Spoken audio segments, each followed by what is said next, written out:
Well, hello everyone. This is Bill. So thought I'd make out another video.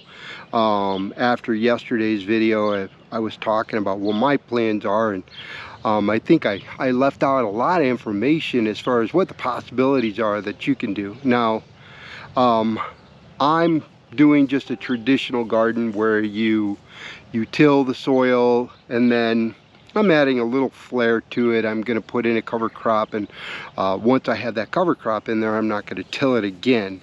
That's the plan. However, there's some other opportunities or options that you have, especially if you have a smaller space that you're going to be doing. Maybe you're doing this just for yourself, right? It's just in your backyard. You want to raise a few plants, and you don't want to really make a big splash, right? So one option you could do is what's called a traditional raised bed garden, and there's a lot of kits that are out there, or you can even build your own.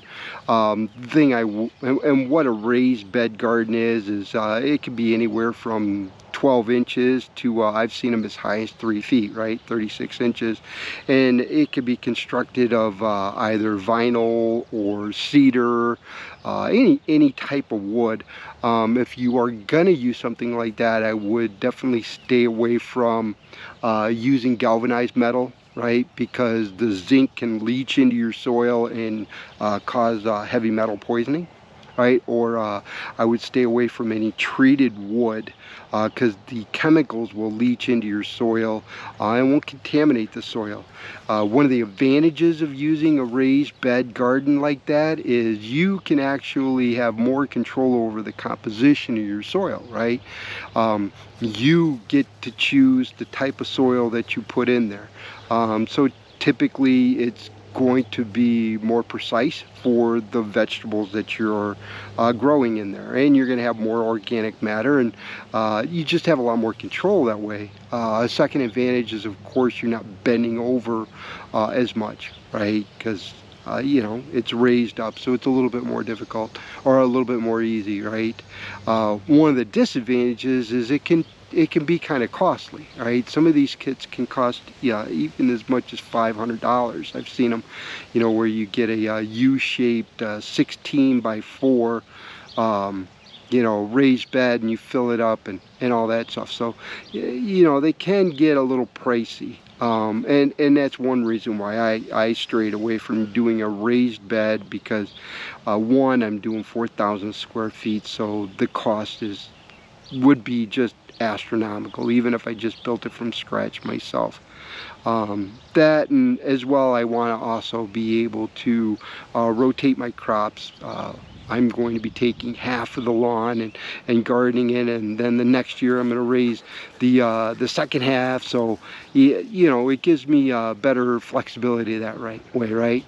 A second option that you have is what's called a hugelkultur garden. And what a hugelkultur garden is it's a raised mound of dirt.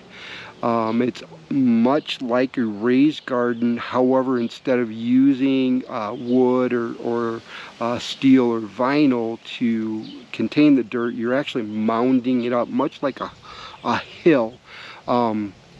And it gives you more planting service than a traditional raised bed garden does, but you also get the same control over what the soil composition is. I thought about doing that here as well, but really the same restrictions kind of fell into place.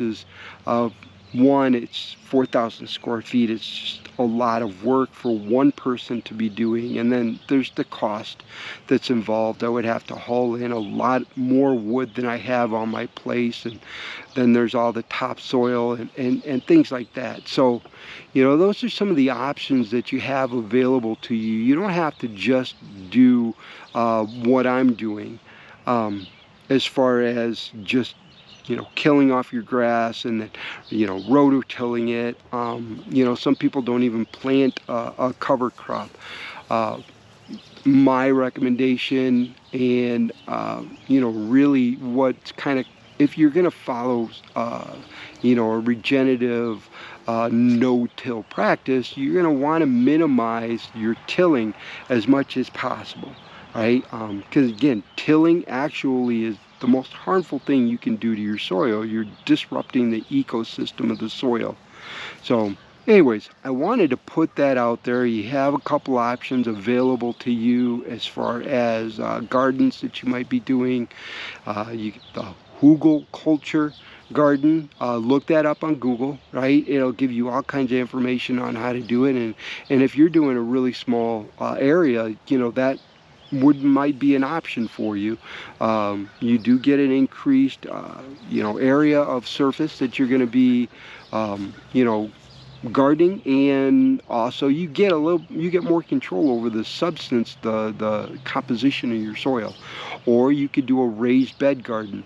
Now I'll do an aside, I will be doing raised bed gardens in the front yard. It won't be this year, possibly next year. It really depends how much time I have available to myself. Just doing the 4,000 square feet as far as rototilling it and preparing it, it's gonna be a lot of work.